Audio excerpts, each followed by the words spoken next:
Good morning and welcome back to the Florida Republic. This morning, we saw the hostage-taking beginning. Last week, Janet Yellen gave a speech on the debt ceiling, and she said the U.S. would need to start cutting Social Security if we didn't give the Treasury Department more authority to increase our national debt. Now, here's the message. Americans must let the reckless Treasury Department borrow more money and dilute our wealth even further, or grandma will eat dog food in 2024. Now, not to be outdone, the White House tweeted that a debt ceiling breach would lead to our need to cut park firefighters and water safety specialists. Of course, the message here being, give us the authority to borrow and spend more, or we'll make government cuts as painful as possible. Your water may be poisoned and the parks may burn. Now, allegedly, these are the experts, and their plan is another $18.5 trillion in spending through 2032, including the complete breakdown of insolvency in the Social Security system. That should work out great. Now, how will they fund all of that borrowing? Well, the simple answer is they cannot. But that hasn't stopped anyone on Twitter from becoming an expert on fiscal policy.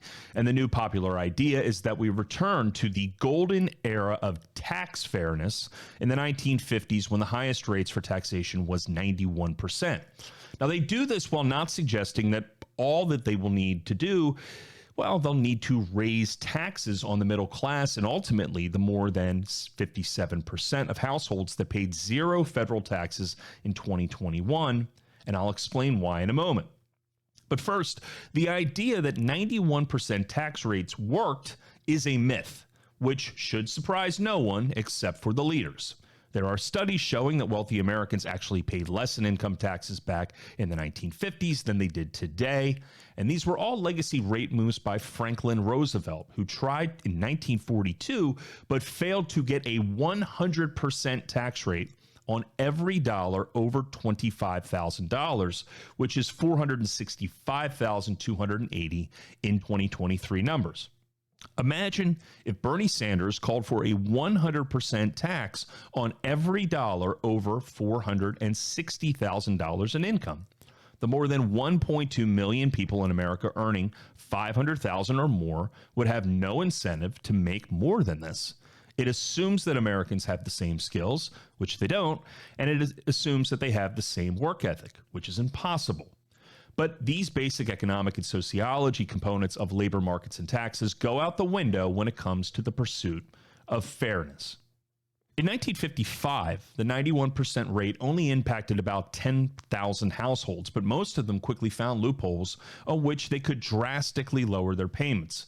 Popular tools included the use of an oil depletion allowance created by Congress in 1926, which reduced all income generated from an oil well to 27.6%. Of course, only the wealthy could buy oil wells, and they did for tax purposes. Then there was the collapsible corporation, and this allowed people to generate money through a company instead of through their personal income. The top corporate rate tax at the time was 50%, while the top income was 91%. The wealthy would extract money from the corporation and then let the corporation go out of business once all of the cash flow was drained. Now, obviously, they want to close the loopholes on taxes for the mega rich for their fair share. But let's keep something in mind. The moment that you have your tax rate above 50% combined, you are no longer an employee of your company. You are an employee of the U.S. government, and your profit stream has effectively been partially nationalized. The more money you start to make at the top levels, the more goes to government, and making more money becomes a punishment. If you get to where you're only keeping $2 or $1 out of $10 you make, then you're probably not going to work much harder. The mafia doesn't even demand that level of payment in a protection racket. Now, when incentives decline, expect less output. This was the case in the 1950s of actor Bing Crosby in this era of tax fairness. Crosby was one of the top performers and paid a top rate of about 72%. And for every gig that he took, it would come at him costing more and more money to do it, pushing his taxes higher as his taxable income went higher. His biographer told the LA Times that Crosby decided to live off $25,000 net income about $465,000 in today's dollars. Now, he was earning roughly $1 million in today's currency, but his career was dedicated to managing his tax payments. He stopped doing paid concert appearances since the overwhelming amount of the money that he would earn on top would go to the government after a certain level. Simply put, it was insane, and the incentives for that work was removed. Now imagine if Taylor Swift, who earned $185 million last year, faced taxes at 90% at the highest comparative rate level. In 1955, the top bracket at 91% was $200,000. Swift made the 1955 equivalent of $1.65 million, or 8 times the top bracket level of that era. At that point, in today's dollars, Swift would be paying 91% of roughly the $165 million generated over the 90% cap. Her income stream would effectively be nationalized at that level. Would she just stop doing concerts? How would that impact the salaries of baseball players and other sports?